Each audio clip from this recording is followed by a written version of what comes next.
అక్కలాగా త్వరలో దాక్కొని తొంటిగా తెంకొని ప్రజలతో చీదరించుకొని 2 సంవత్సరాల తర్వాత ఏదో గ్రామ పంచాయతీ ఎన్నికల్లో పార్టీలకు అతీతంగా ఎన్నికలు జరుగుతాయి.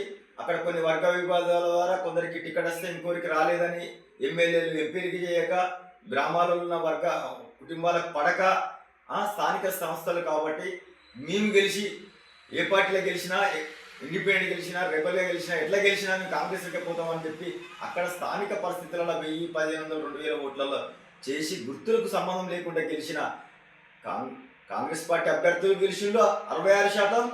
కొన్ని దిక్కుల టికెట్ ఇచ్చే తప్పిదాల వలనో లేక కొత్త వ్యక్తుల ద్వారానో గ్రూప్ తగాదాలనో వెన్నుపోట్ల ద్వారా కొన్ని సర్పంచ్ అభ్యర్థులు టీఆర్ఎస్ గెలిచినంత మాత్రాన గుంతనక్క బయటకు వచ్చి తోలు తీస్తా జాగ్రత్త అంటుంది.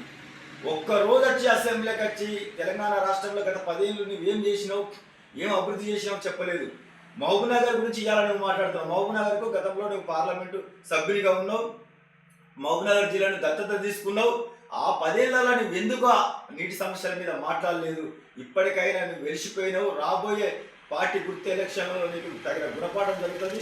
ఎంపీడీసీ జెడ్పీడీసీ ఎలక్షన్లో భవిష్యత్తులో నీకు గుండు సున్నాగా ఉంటుంది తప్ప నువ్వు ఇంత విర్రవిగుతావు. ఏదో 4 సర్పంచ్ స్థానాలు వచ్చినంత మాత్రాన ఇంత విర్రవిరుగుడు ఉంటే ప్రభుత్వమే వస్తే ఈ తెలంగాణ రాష్ట్రాన్ని ఏ విధంగా దోసుకుంటున్నావు అనేది ప్రజలు గుర్తించవలసిన అవసరం ఉంది.